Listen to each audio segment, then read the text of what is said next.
नमस्कार दोस्तों, BPSC online academy में आप लोग का बहुत बहुत स्वागत है। 69th बीपीएससी के लिए करंट अफेयर का ये सीरीज स्टार्ट करने जा रहे हैं, जिसके अंतर्गत आप लोगों को एक ईयर का करंट अफेयर कवर किया जाएगा। इसमें सितंबर 2022 से लेके सितंबर 2023 का करंट अफेयर इस सीरीज में कवर किया जाएगा। और ये जो मटेरियल है परफेक्शन आईएएस का मटेरियल है, बहुत अच्छे तरीके से एक्सप्लेन किया है हर एक टॉपिक को, और हर एक चीज़ इसमें कवर किया गया है। तो जो भी लोग 69th बीपीएससी 2023 में देने वाले हैं उस सब के लिए बहुत ही महत्वपूर्ण वीडियो होने वाला है। इसको बस रिवीजन के तौर पर आप लोग उपयोग कर सकते हैं। इसमें बिहार की योजना, फिर नेशनल इंटरनेशनल सारे पहलू इसमें कवर किया गया है। ये करंट अफेयर जब भी अपलोड होगा उसके बाद आपको मंथली वाइज पीडीएफ मिल जाएगा हमारे Telegram channel BPSC online academy पर।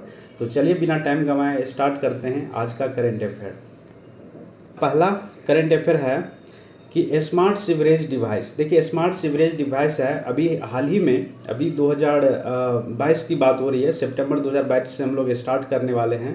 तो ये बिहार के रहने वाले बलराज अर्पित ने सौर ऊर्जा से चलने वाले एक स्मार्ट सीवरेज डिवाइस का विकसित किया है, और ये जो है बिहार का रहने वाला है, इसीलिए ये न्यूज़ में था।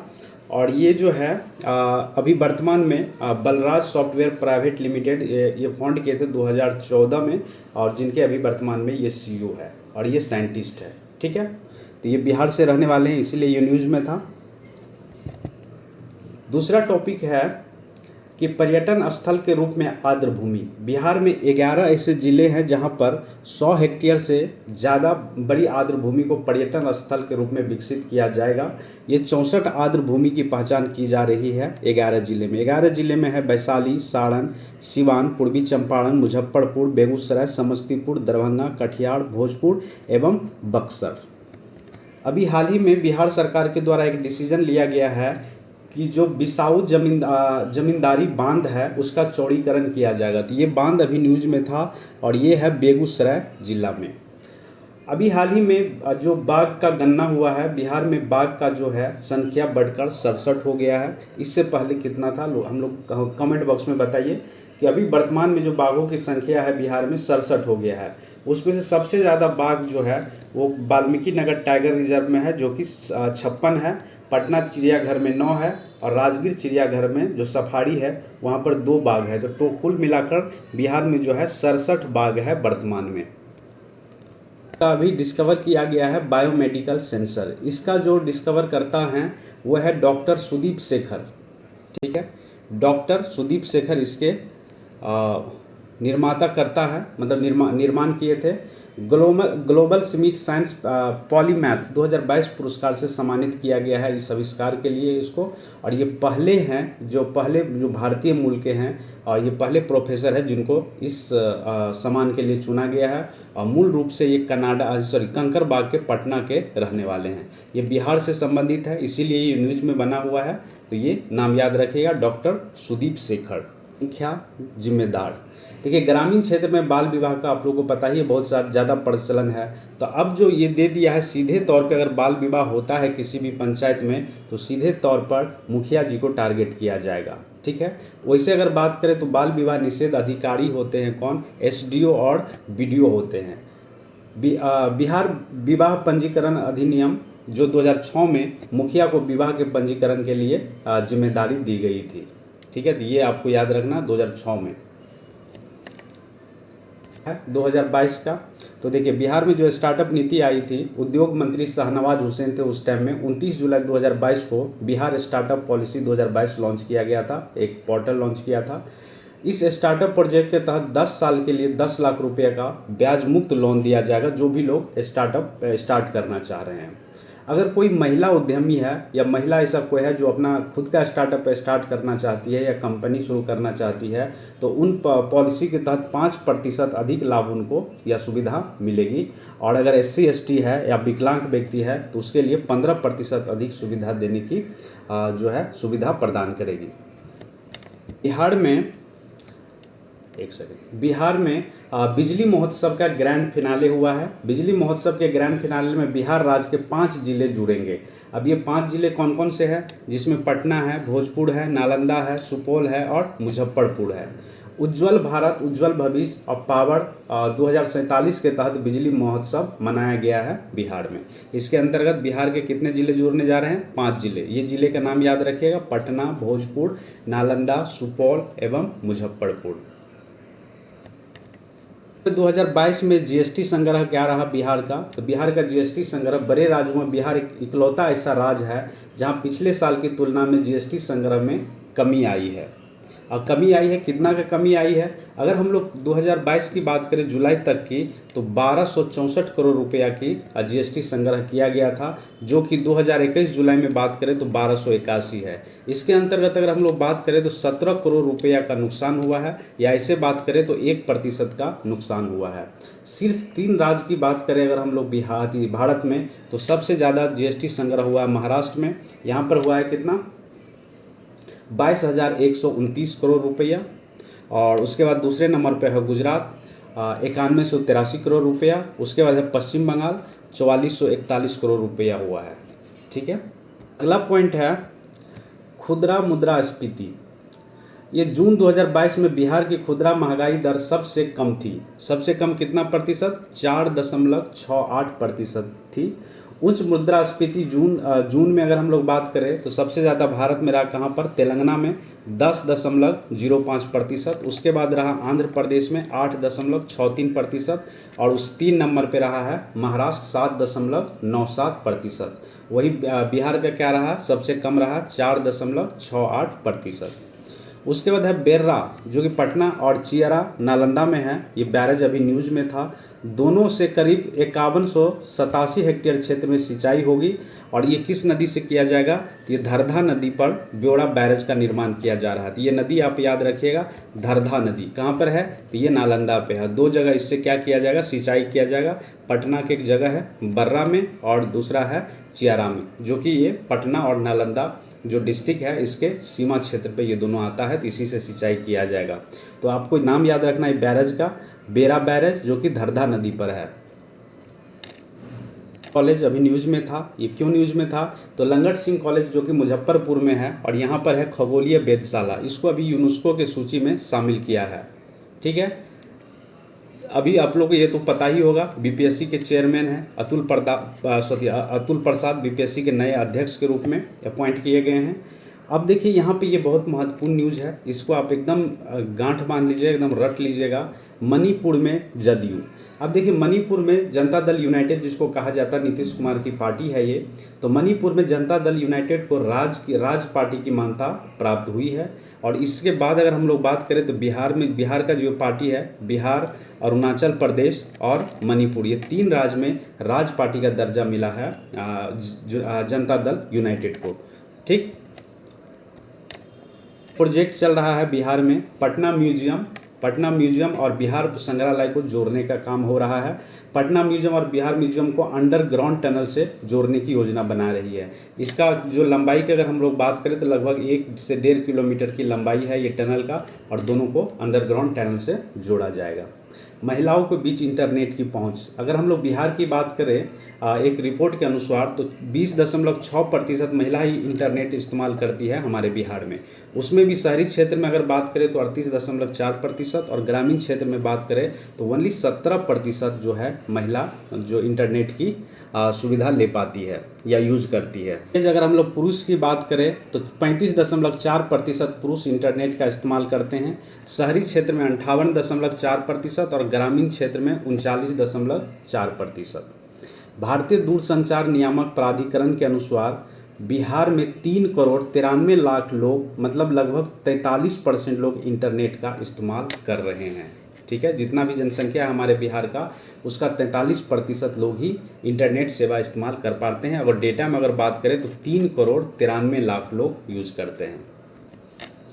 में महागठबंधन सरकार 9 अगस्त 2022 को नीतीश कुमार का मुख्यमंत्री पद से इस्तीफा हुआ था। 10 अगस्त 2022 को फिर से वो शपथ ग्रहण किए थे। ये डेट आप लोग देख लीजिएगा।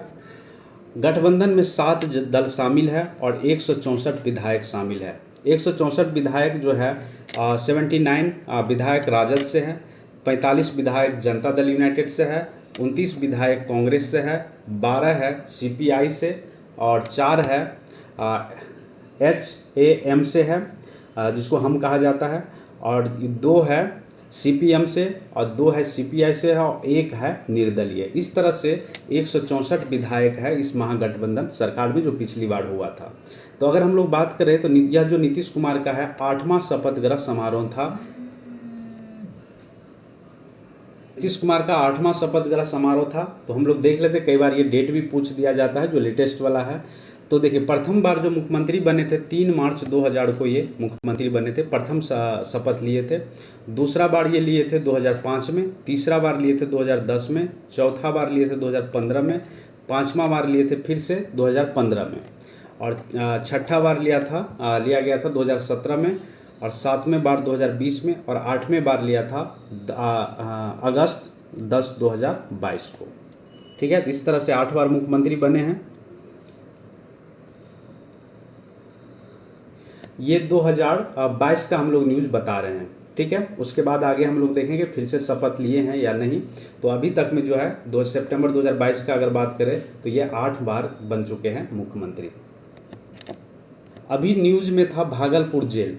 भागलपुर जेल में हर्बल पार्क का जो है लगाया जा रहा है। भागलपुर विशेष सेंट्रल जेल जो है वो बंद कैदियों ने औषधीय पौधे की छोटी छोटी क्यारी में बगीचा में तब्दील कर दिया है, और वो हर्बल पार्क के रूप में विकसित किया जा रहा है। तो याद रखिएगा, हर्बल पार्क कहाँ पर विकसित किया जा रहा है? भागलपुर जेल में कैदियों के द्वारा। मंत्रियों की चल अचल संपत्ति, तो इसमें जो है एसोसिएशन फॉर डेमोक्रेटिक रिफॉर्म्स और बिहार इलेक्शन वॉच की रिपोर्ट के अनुसार सबसे अमीर जो है बिहार में उद्योग मंत्री समीर महासेठ, इसकी संपत्ति है 24 करोड़ रुपये की, और मधुबनी से राजद के विधायक है। और सबसे गरीब है पंचायती राज मंत्री मुरारी प्रसाद गौतम, इसके पास 17.66 लाख रुपया की संपत्ति है। रोहतास जिले की चेनारी सीट से ये कांग्रेस के विधायक है। सबसे बड़ा कर्जदार कौन से हैं? तो ये है ललित कुमार, PHID जो मंत्री है ललित कुमार, ये सबसे ज़्यादा कर्जदार है, मतलब सबसे ज़्यादा कर्ज इसी पर है। ललित कुमार यादव जी, ये दरभंगा ग्रामीण से 2.35 करोड़ रुपया इसका जो है नेट संपत्ति है। 200वां सत्र स्मृति स्तंभ, यह भी न्यूज में क्यों था? क्योंकि माननीय मुख्यमंत्री नीतीश कुमार ने बिहार विधानसभा परिषद BLC के स्मृति स्तंभ, जिसको स्मारक स्तंभ का उद्घाटन किया 2022 में। BLC का 200वां सत्र पूरा होने पर स्मारक स्तंभ का निर्माण किया गया। इस स्मारक स्तंभ में 51 सदस्यों का नाम भी अंकित किया गया है। योजना न्यूज में है, मुख्यमंत्री उद्यमी योजना, मशीन की खरीद के लिए 10 लाख रुपये की राशि, और 10 लाख रुपये में से 5 लाख रुपये की सब्सिडी के रूप में, इसमें 4 घटक है। मतलब जो इस योजना का लाभ उठाएंगे उसके अंतर्गत कितने रुपये दिए जाएंगे? तो उसमें दिए जाएंगे 10 लाख रुपये। इसके अंतर्गत आप जो है मशीन के खरीद के लिए, और 10 लाख रुपये में 5 लाख रुपया जो है सब्सिडी के रूप में दिया जाएगा। इसके 4 घटक है। इस योजना का लाभ उठाने के लिए अनुसूचित जनजाति उद्यमी होना चाहिए, अति पिछड़ा वर्ग के उद्यमी होना चाहिए, या फिर महिला उद्यमी होना चाहिए, या फिर युवा उद्यमी होना चाहिए। इसके अंतर्गत जो भी लाभ उठाएंगे, अगर ये क्राइटेरिया फुलफिल कर रहे हैं तो इस योजना का लाभ उठा सकते हैं। बहुत ही महत्वपूर्ण क्वेश्चन है। मिथिला मखाना भौगोलिक संकेत, जिसको GI टैग से सम्मानित किया गया है। GI टैग 10 साल के लिए दिया जाता है, और सबसे पहले GI टैग दिया गया था दार्जिलिंग टी को। ठीक है, बिहार में 15 उत्पाद और लोगों को GI टैग प्राप्त है। जैसे शाही लीची की बात करें, भागलपुरी जर्दालू आम की बात करें, कतरनी चावल और मगही पान की बात करें, बीटल लीफ बोला जाता है मगही पान को।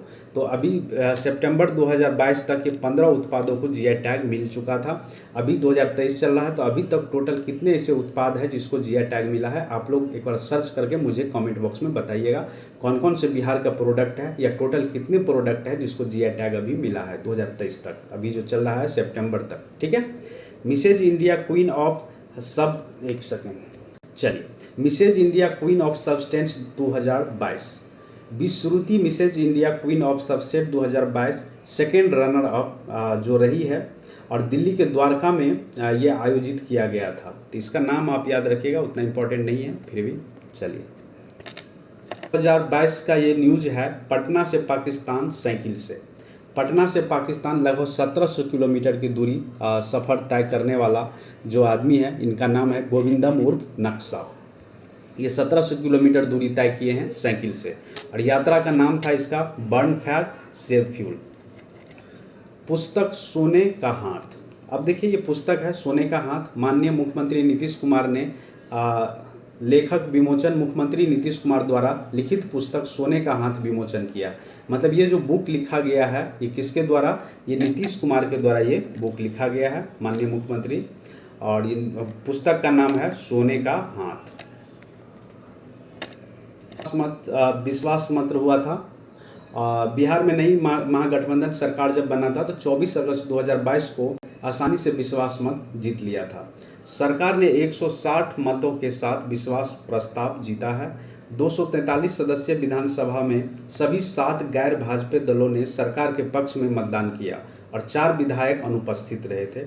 सत्र की अध्यक्षता किया गया था डिप्टी स्पीकर महेश्वरी हजारी के द्वारा किया गया था, और जनता दल जदयू के नरेंद्र नारायण यादव ने फ्लोर टेस्ट की अध्यक्षता की थी।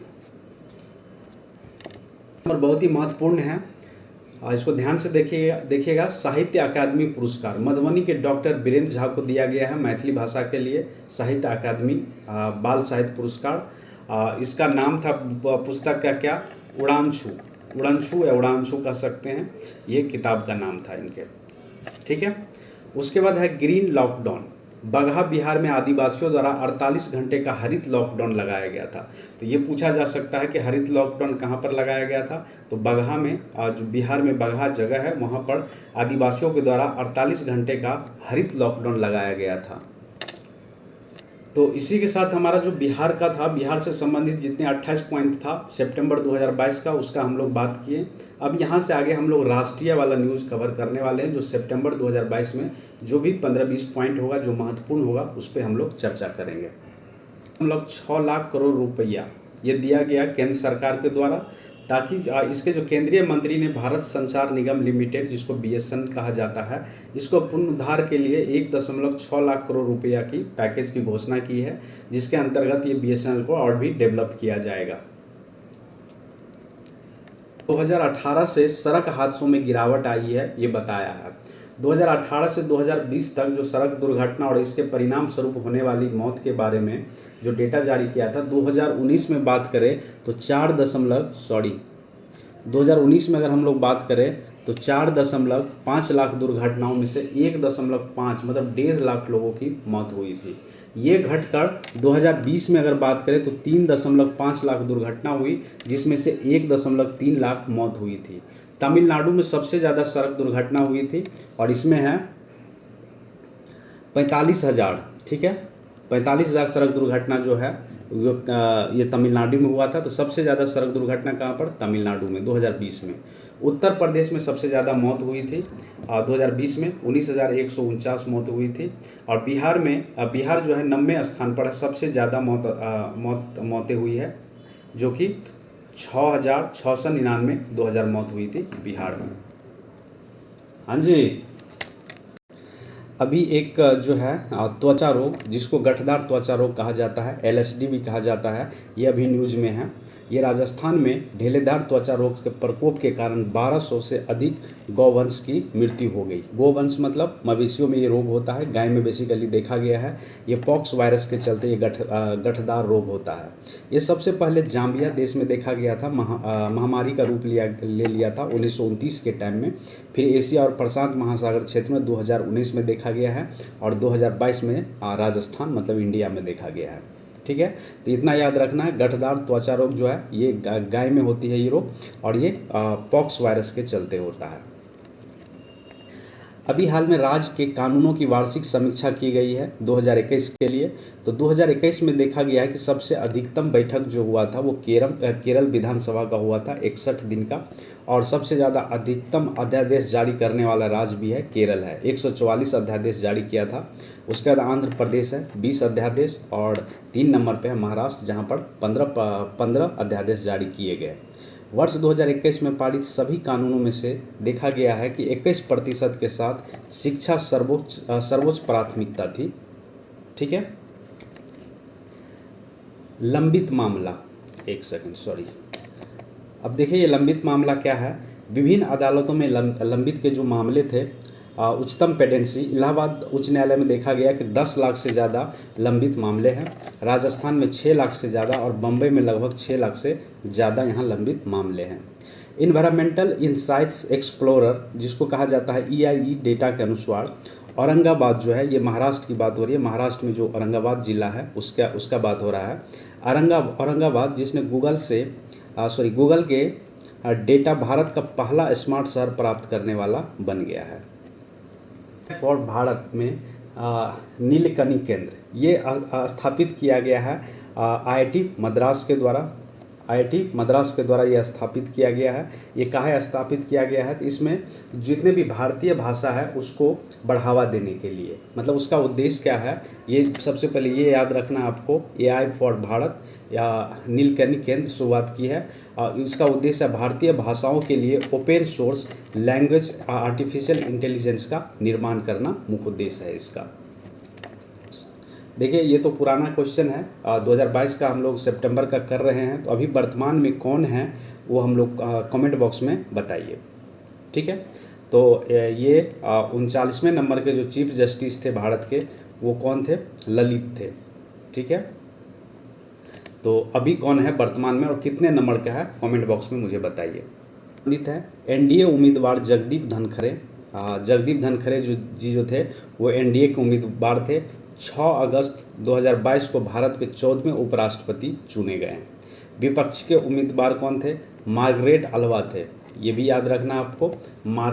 मार्गरेट अल्वा विपक्ष के उम्मीदवार थे और NDA के उम्मीदवार कौन थे, जगदीप धनखरे, जो कि 6 अगस्त 2022 को भारत के 14वें उपराष्ट्रपति के रूप में चुने गए। इससे पहले कौन थे, तो वेंकटैया नायडू थे। उन्हें कुल 725 मतों में से 528 मत मिले थे और अल्वा को 182 वोट मिले थे, कुल 725 वोट, और जिसमें जगदीश धनखरे को 538 मत मिले थे। ऑपरेशन यात्री सुरक्षा किससे संबंधित है, तो इसका उद्देश्य था क्या, RPF द्वारा यात्रियों की सुरक्षा को बढ़ावा देने के लिए ऑपरेशन यात्री सुरक्षा स्टार्ट किया गया था। तो ये पूछा जा सकता है कि ऑपरेशन यात्री सुरक्षा किससे संबंधित है, तो ये किसके द्वारा चलाया गया था, तो ये RPF के द्वारा ये चलाया गया था, जिससे कि यात्रियों को सुरक्षा को बढ़ावा के लिए। त्वचा रोग जिसको LSD कहा जाता है, LSD के कारण राजस्थान और गुजरात में करीब 3000 मवेशियों की मौत हुई है, ठीक है। इससे पहले हम लोग देखे थे 1929 में ये जाम्बिया में हुआ था, एक महामारी का रूप लिया था। फिर 2019 के टाइम में एशिया प्रशांत महासागर क्षेत्र में भी ये देखा गया। फिर उसके बाद अभी इंडिया में देखा गया है 2022 में, और ये कहाँ पर, गुजरात एवं राजस्थान में देखा गया है। अब LSD के बारे में हम लोग थोड़ा जान लेते हैं। यह एक वायरस के कारण होने वाला रोग है, ठीक है। ये एक किससे, वायरस से होने वाला रोग है, मैंने ये आपको याद रखना है। और ये जो है सितंबर 2022 में महाराष्ट्र में वायरस का एक स्टोन पाया गया है और अभी फिलहाल जो है राजस्थान और गुजरात वाले इलाका प्रभावित है। जो है एक जेनेटिक्स नहीं है, यानी कि यह कह सकते हैं कि जानवरों से इंसान में ये रोग नहीं फैलता है। अभी हाल ही में रहा है न्यूज़ में हिमालय मसाला उद्यान, यह कहाँ पर स्थापित किया गया है, तो यह स्थापित किया गया रानीखेत जो कि उत्तराखंड में है, यहाँ पर स्थापित हुआ है हिमालय मसाला उद्यान, और यह अपनी तरह का पहला हिमालय मसाला उद्यान है। तो ये बेसिकली याद रखना है, हिमालय मसाला उद्यान कहाँ पर, यह रानीखेत उत्तराखंड में यह स्थापित किया गया है। नेक्स्ट है, अभी हाल ही में हिम ड्रोन अथॉन अभी न्यूज़ में था। ये भारतीय सेना के द्वारा 8 अगस्त 2022 को हिम ड्रोन अथॉन कार्यक्रम की शुरुआत की गई है और इसका मुख्य उद्देश्य ये था कि स्वदेशी ड्रोन की उपयोग करके पारिस्थितिक तंत्र का समर्थन करना, मतलब उसका देख रेख करना, ये कह सकते हैं। चलिए आगे है इंडिया की उड़ान। स्वतंत्रता के 75वें वर्ष पूरा होने के उपलक्ष्य में गूगल ने इंडिया की उड़ान लॉन्च की है। तो ये पूछा जा सकता है किसके द्वारा लॉन्च किया गया है इंडिया की उड़ान, तो ये 75वें वर्षगांठ पर गूगल के द्वारा ये किया गया है, इंडिया का लॉन्च किया है इंडिया की उड़ान, गूगल के द्वारा लॉन्च किया गया है, ये नाम आप याद रखिएगा।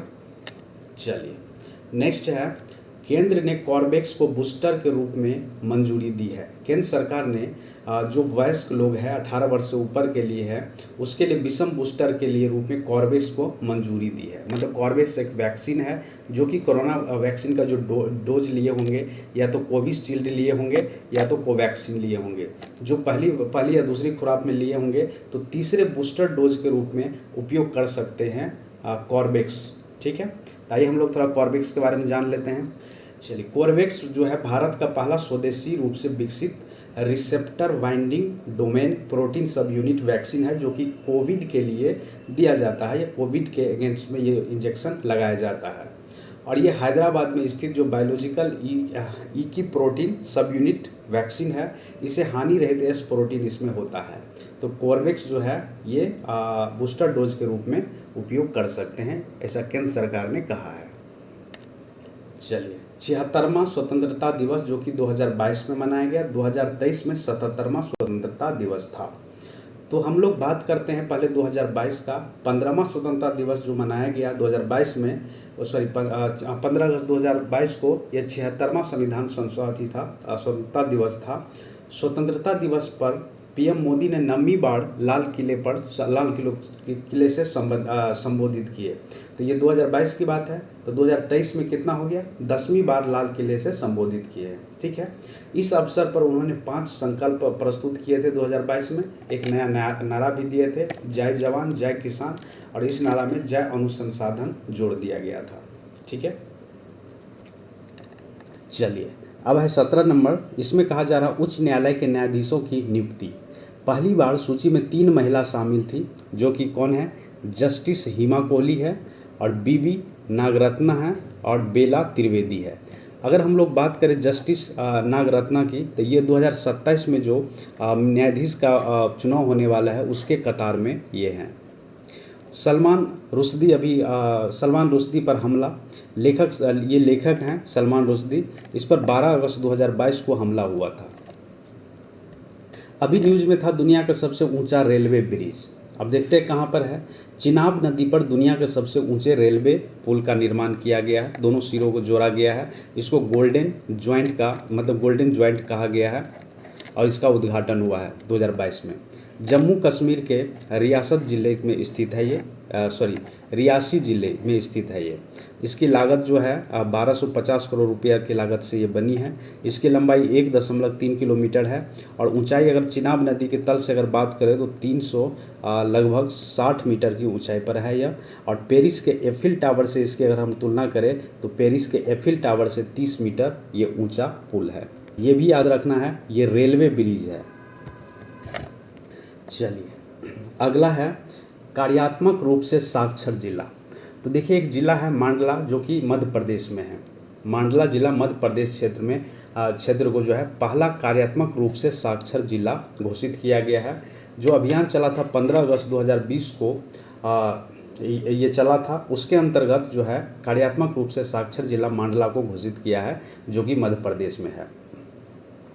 अब ये साक्षर किसको कहा जा सकता है? एक व्यक्ति को कार्यात्मक रूप से साक्षर कहा जा सकता है जब वो अपना नाम लिख ले या गिनने में सक्षम हो या हिंदी पढ़ने में सक्षम हो। तो ये सब करने में अगर सक्षम हो और लिखने में भी सक्षम हो तो उसको कहा जा सकता है साक्षर। यह ध्वज स्वतंत्रता के 75वें वर्ष पूरा होने के उपलक्ष्य में भारतीय राष्ट्रीय ध्वज को अंतरिक्ष में फहराया गया था। इसे 30 किलोमीटर की ऊंचाई पर अंतरिक्ष में फहराया गया। स्पेस किड्स इंडिया द्वारा यह गुब्बारे पर तिरंगा भेजा गया था और स्पेस किड्स इंडिया ने आज़ादी सेट उपग्रह को लो ऑर्बिटल में ये लॉन्च किया गया था और जिससे क्या गया था, भारतीय ध्वज को फहराया गया था। राठौड़ की प्रतिमा, अब इसका अनावरण अभी श्री राजनाथ सिंह के द्वारा किया गया था जोधपुर राजस्थान में। वीर दुर्गादास राठौड़ की प्रतिमा का अनावरण किया। ठीक है, उन्हें क्या है, राजपूत युद्ध जो कि 1669 से 1707 के दौरान राठौड़ सेना की कमान संभाली थी और राजपूत विद्रोह में एक महत्वपूर्ण भूमिका निभाई गई थी। तो ये पूछा जा सकता है इसमें जो वीर दुर्गादास राठौड़ है उसकी प्रतिमा का अनावरण किसके द्वारा किया गया? तो ये किया गया था राजनाथ सिंह के द्वारा। और कहाँ पर किया है? तो ये जोधपुर राजस्थान में किया गया है। एशिया के सबसे बड़ा सीवेज प्लांट, एशिया के सबसे बड़े कंप्रेस्ड बायोगैस प्लांट पंजाब में लगाया गया। पंजाब में कहा? संगरूर में लगाया गया है और व्यावसायिक रूप से परिचालन शुरू भी हो गया है इसमें। अभी न्यूज़ में था सुपर वासुकी। ये क्या है सुपर वासुकी? तो रेलवे ने देश की सबसे लंबी मालगाड़ी सुपर वासुकी का परिचालन शुरू किया। तो सबसे लंबे रेलगाड़ी जो है उसका नाम क्या है? उसका नाम है सुपर वासुकी, जिसका लंबाई लगभग है 3.5 किलोमीटर, जिसमें 295 वैगन और 6 इंजन इस्तेमाल किया गया है। छत्तीसगढ़ में कोरबा और नागपुर में राजनंदा गांव के बीच यह परीक्षण किया गया। यह दक्षिण पूर्व मध्य रेलवे द्वारा संचालित किया गया था। तो ये भी आपको याद रखना है, किस रेलवे द्वारा? दक्षिण पूर्व मध्य रेलवे के द्वारा संचालित किया गया था। लंबाई कितना है इसका? 3.5 किलोमीटर और नाम क्या है? सुपर वासुकी। बहुत ही महत्वपूर्ण क्वेश्चन है। 100% हर घर जल परमाणन जल जीवन मिशन JJM के तहत गोवा जो है 100% हर घर जल परमाणन प्राप्त करने वाला पहला राज्य बन गया है इंडिया में। हाल ही में बुरहानपुर जो कि MP में है, देश का पहला हर घर जल प्रमाणित जिला बना है। ये जिला बना है बुरहानपुर जो कि मध्य प्रदेश में है, और गोवा बना है पहला राज्य। ठीक है। JJM का लक्ष्य जो है 2024 तक सभी ग्रामीण परिवारों को पाइप से पानी का उपलब्ध करवाना है। इसका मिशन 2024 तक, ये भी लक्ष्य याद रखिएगा। गोवा की बात करें, कौन सा राज्य सबसे पहले बना है? तो गोवा बना है। और अगर हम बात करें जिला का, तो मध्य प्रदेश का जिला है बुरहानपुर। 16 अगस्त से लेके 31 अगस्त तक स्वच्छता पखवाड़ा का आयोजन किया गया था। तो ये अभी न्यूज़ में था। ये डेट आप लोग याद रखिएगा, 16 अगस्त से लेके 31 अगस्त 2022 तक स्वच्छता पखवाड़ा आयोजित किया गया था। पखवाड़ा का मुख्य उद्देश्य क्या था? तो इसका उद्देश्य था कि भारत सरकार के मंत्रालय और जितने भी विभाग है उसको शामिल करके स्वच्छता के मुद्दे पर गहन ध्यान देना। अगला है, देखिए 2023 में जो है प्रवासी भारतीय दिवस, जो प्रवासी भारतीय दिवस मनाया गया था जनवरी 2023 में। कहाँ पर मनाया गया? देखिए जनवरी 2023 में मनाया गया इंदौर में, मध्य प्रदेश के इंदौर में आयोजित किया गया था। यह 9 जनवरी को भारत के विकास में प्रवासी भारतीयों के योगदान को चिन्हित करने के लिए मनाया जाता है। 9 जनवरी 1915 को दक्षिण अफ्रीका से महात्मा गांधी का वापसी भारत में हुआ था। उसी को याद दिलाने के लिए हम लोग हर साल प्रवासी भारतीय दिवस मनाते हैं, जिसको PVD कहा जाता है। तो 2023 में कहाँ आयोजित किया गया था? इंदौर में, मध्य प्रदेश के इंदौर में। बोना रोग अभी न्यूज़ में था। ये जो है बेसिकली धान के पौधे में होता है, और किस क्षेत्र में? पंजाब, हरियाणा, उत्तराखंड के कुछ इलाकों में और पश्चिमी उत्तर प्रदेश में ये धान में रहस्यमयी बोना रोग का असर देखा गया है। ठीक है। तो ये आप रीजन याद रखिएगा, उतना ज़्यादा इंपॉर्टेंट नहीं। बाकी यहाँ देखिए PR121 ये क्या है? धान की एक किस्म है, और PR113 ये भी धान की एक उच्च नस्ल की एक किस्म है। धान का रहस्यमय बोना रोग जो है, बोनेपन का कारण है ग्रास स्टंट वायरस। ये नाम आप याद रखिए, ग्रास स्टंट वायरस, ये जो है बोने का कारण है धान के पौधे में। फाइलोटोप्लाज्मा, ठीक है, ग्रास स्टंट वायरस, या फिर कह सकते हैं फाइलोटोप्लाज्मा बैक्टीरिया, ये रिस्पॉन्सिबल होता है धान को बोनापन करने में, मतलब उसको बढ़ने ही नहीं देता है। चलिए 30 नंबर है, अभी न्यूज़ में है कि IIT का विस्तार। IIT का विस्तार का मतलब होता है जितने IIT केंद्र है हमारे इंडिया में, उसका एक एक कैंपस अलग अलग देशों में भी खोला जाएगा। जो खाड़ी देश है या फिर ब्रिटेन की बात करें तो अलग अलग देश में खोला जा रहा है। तो IIT के विस्तार सूची में ब्रिटेन और खाड़ी देश, मिस्र सहित 7 नए स्थान शामिल है, जहां पर क्या हुआ कि इंडिया की जो IT संस्था है, शिक्षण संस्था है, उसको खोला जाएगा। IIT के वैश्विक विस्तार के लिए केंद्र द्वारा डॉक्टर के राधाकृष्णन समिति का गठन किया गया है। ठीक है, IIT के विस्तार के लिए कौन सा समिति का गठन किया? के राधाकृष्णन समिति का। इसने UK, UAE, मिस्र, सऊदी अरब, कतर, मलेशिया, थाईलैंड को IIT के संभावित अपतटीय परिसर के रूप में पहचानना है, और 5 जो है मापदंड पर आधारित है। ठीक है, संयुक्त अरब अमीरात, सऊदी अरब, मिस्र और मलेशिया के लिए IIT दिल्ली पसंदीदा विकल्प है। खान खोजे, ये इसका जो 1883 से लेके 1967 की बात है। ये लोकसभा अध्यक्ष जो ओम बिरला द्वारा अभी मैक्सिको के दौरा पर जब वो गए थे, उस दौरान जो है स्वतंत्रता सेनानी खान खोज की एक प्रतिमा का भी अनावरण किए। इस समय जो 65वें राष्ट्रमंडल संसदीय सम्मेलन था, इसी में भाग लेने के लिए वो कनाडा गए थे, तो वहाँ मेक्सिको होके गए थे।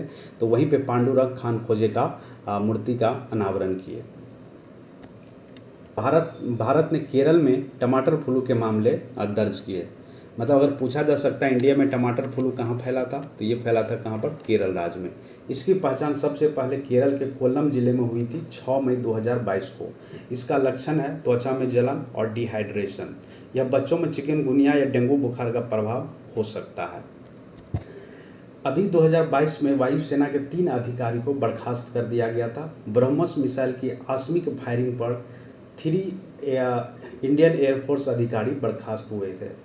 इसमें क्या हुआ था, इसे हरियाणा के एक बेस से दागा गया था और पाकिस्तान के मियां चुनू शहर के पास इसे उतारा गया था। इस घटना की कोर्ट ऑफ इंक्वायरी की अध्यक्षता जो दिया गया था, ये दिया गया था एयर मार्शल RK सिन्हा को दिया गया था और इसे गलती से 9 मार्च 2022 को दागा गया था, जिसके चलते 3 एयरफोर्स ऑफिसर को बर्खास्त किया गया। अभी देखिए, अदानी ने NDTV का अधिग्रहण कर लिए हैं। तो अदानी समूह के टेलीविज़न चैनल NDTV लिमिटेड के 29.18% हिस्सेदारी हासिल की है। और NDTV के जो संस्थापक है परिणय रॉय और राधिका रॉय की NDTV में अभी भी 32.26% की हिस्सेदारी बची हुई है। और इसी चलते जो रवीश कुमार पत्रकार है NDTV से इस्तीफा दे दिए थे। विजिंजम बंदरगाह ये कहाँ पर है, तो ये केरल राज्य में स्थित है। और अभी हाल ही में यह मछुआरे द्वारा ये जो है किसके अधीन है, तो ये अडानी के निर्माणाधीन अधीन है। और विजिंजम जो है ये केरल में बंदरगाह है और यहाँ पर विरोध किया गया था मछुआरों के द्वारा, इसीलिए ये न्यूज़ में है। यह केरल द्वारा शुरू की गई एक अंतर्राष्ट्रीय ट्रांसशिप बहुउद्देशीय बंदरगाह परियोजना है जो कि केरल में है। और किसने अधिग्रहण किया है, तो ये किया गया है अडानी ग्रुप के द्वारा। देखिए, अब यहाँ पे एक फैक्ट है, पंजाब में कैंसर। पंजाब को भारत की कैंसर राजधानी भी कहा जाता है। कारण क्यों, क्योंकि यहाँ पे दूषित पानी है, दूषित मिट्टी है और जो मिट्टी है उसमें उच्च आर्सेनिक है और यूरेनियम कीटनाशक जो मिलते हैं, जो फसल में उपयोग किया जाता है, तो इसके मिट्टी में बहुत ज़्यादा कीटनाशक मिले हुए हैं, जिससे क्या होता है, कैंसर यहाँ पे ज़्यादा फैलता है। इस मरीजों को भटिंडा से बीकानेर ले जाने, बीकानेर कहाँ पर है, ये राजस्थान में है। बीकानेर ले जाने वाली ट्रेन को कैंसर ट्रेन के भी नाम से हम लोग जानते हैं। झील कह सकते हैं जो कि अनंगताल, ये क्या है, ये दिल्ली में है, दक्षिणी दिल्ली में स्थित है। और यह संस्कृति मंत्रालय द्वारा अनंगताल झील को राष्ट्रीय महत्व का स्मारक घोषित किया गया है। तो ये आपको याद रखना है बेसिकली, अनंगताल झील कहाँ पर है, तो ये दक्षिणी दिल्ली में स्थित है। शिक्षा टाउनशिप, उत्तर प्रदेश भारत की पहली शिक्षा टाउनशिप बनेगा, तो ये आपको याद रखना है। किस राज्य को भारत की पहली शिक्षा टाउनशिप बनने जा रहा है, तो ये बनने जा रहा है उत्तर प्रदेश में। ठीक है, इसका उद्देश्य क्या है, युवाओं को उच्च गुणवत्ता वाली शिक्षा प्रदान करना और इन्हें विभिन्न प्रकार के पेशेवर कौशल से लैस करना। ठीक है, मतलब ऐसी ट्रेनिंग देना कि वो जो है कहीं भी उसको जॉब मिल सके। तो याद रखिएगा, उत्तर प्रदेश को भारत की पहली शिक्षा टाउनशिप बनने जा रहा है। पर रखते हैं। Thank you for watching BPSC online academy. देखिए, आप लोग का अगर अच्छा लगे ये सेशन तो इसको कंटिन्यू रखेंगे, जिसमें हम लोग बिहार का और जो है बिहार और नेशनल का करंट अफेयर कवर किए हैं। अगर आप लोग को अच्छा लगेगा तो हम इससे आगे कंटिन्यू करेंगे, क्योंकि अभी अंतर्राष्ट्रीय वगैरह इसमें बचा हुआ है। तो आधे घंटा से ज़्यादा का अगर वीडियो होता तो ज़्यादा लोग देख नहीं पाते पूरा। लेकिन आप लोग ऐसे कोशिश कीजिएगा कि वीडियो को फास्ट फॉरवर्ड कर दे, ताकि जल्दी आप लोग को रिवीजन हो सके। अच्छा लगा तो फिर से कंटिन्यू करेंगे इसको। और वैसे हमारा टारगेट है कि 1 साल का करंट अफेयर बहुत ही अच्छे तरीके से इसमें एक्सप्लेन किया गया है, जो कि पूछा जाएगा BPSC 69th में। तो ये परफेक्शन है इसका है। और जब अच्छा लगेगा आप लोगों को तो ये सारे कर के वीडियो लाएंगे, फिर उसके बाद इसका PDF आपको Telegram channel BPSC online academy पर आप लोगों को मिल जाएगा। ठीक है, तो ये था सितंबर 2022 का करंट अफेयर, और इसी तरह से हम लोग सितंबर 2023 तक का करंट अफेयर कवर करेंगे। तो चलिए, thank you for watching BPSC online academy. मिलते हैं अगले सेशन में एक नए टॉपिक के साथ। धन्यवाद।